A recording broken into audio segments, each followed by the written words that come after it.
Make this summer count with Harvard Summer School.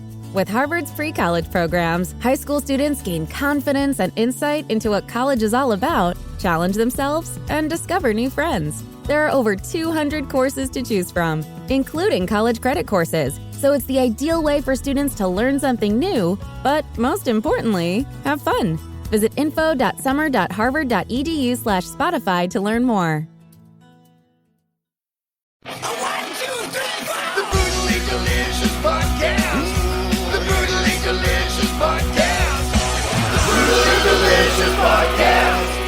Brutally Delicious podcast.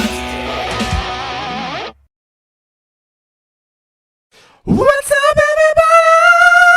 everybody? This is Dark Mesa with Brutally Delicious, coming into the review of Diamond Alice's brand new self-titled debut album. Okay, so this band just came out, so obviously I haven't heard of them before. And this is the kind of 80s rock that I wish never died. You can imagine yourself in, the Roxy or the Whiskey or just any strip club hearing this stuff. It is sexy. It is 80s rock / metal, and I'm here for it. I am reminded of some bands like Reckless Love or maybe Hardcore Superstar, some bands that did that whole retro 80s rock vibe in a particularly heavy way. Different than like The Darkness.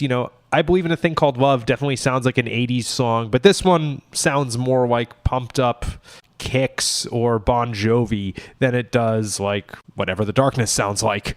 So basically heavy guitar-based throwback to 80s stuff. You'd think this was derivative, but it's an era that I wish never died, so that didn't occur to me. Now let's talk about some tracks. Get Kissed by the Twist. Here is the 80s rock that I wanted. It's not quite as cheesy as something like Bon Jovi, but it has a very similar aesthetic, more guitar to it. Like I said, maybe like Reckless Love or something. It's clearly a throwback, but we need more of that sexiness. I feel like a lot of American metal nowadays is just too angry and like wearing camo pants or cargo shorts. Electric Junkie. This has a bit more grit than that Bon Jovi style I was talking about. It sounds like Badlands recorded an early Rat song, and that's appropriate because Jakey Lee was in both of them. By the way, hope he's doing well. And then somehow the end of the chorus sounds like Wasp. This is the best hair metal orgy since that scene in The Dirt. We Ignite the Night. This is a good poppier one. It sounds like it would have been an 80s solo artist rather than a band, in that it's a much poppier chorus than something like Rat or Wasp is putting out, but it still gets you going. I'm thinking like if Bryan Adams were a little uglier and thus weren't happy all the time. So of note with this album's production, and I think especially with this song, is that the vocals are uber processed. It's the one part that's dragging you away from this being a new recording by an 80s band or something. It makes me wonder what an obscurest vinyl hair metal track would sound like. Maybe something like this. Last but not least, High in the Sky. It's a very energetic chorus, one that I think deserves a good music video. And what I think is really cool about this song is it doesn't come off as a simple verse, chorus kind of thing.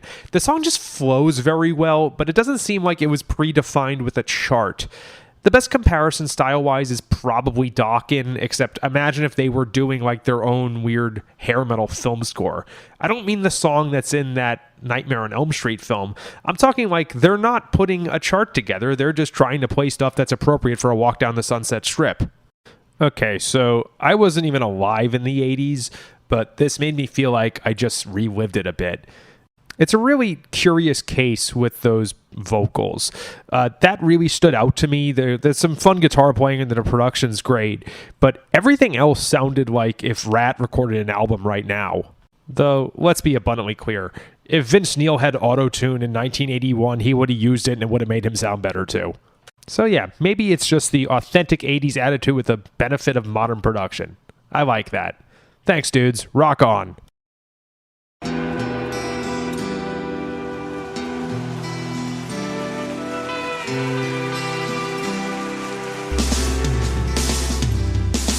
I don't think it overstates things to say that the Beatles were the greatest gift to entertainment and culture of our time, a secular religion, if you will, with their universal appeal and demonstrable impact on people's lives.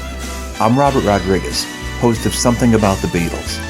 With every episode, I speak with historians, musicians, artists, and Beatle witnesses, all in the service of fresh insights into the most joyous cultural entity the world has ever known.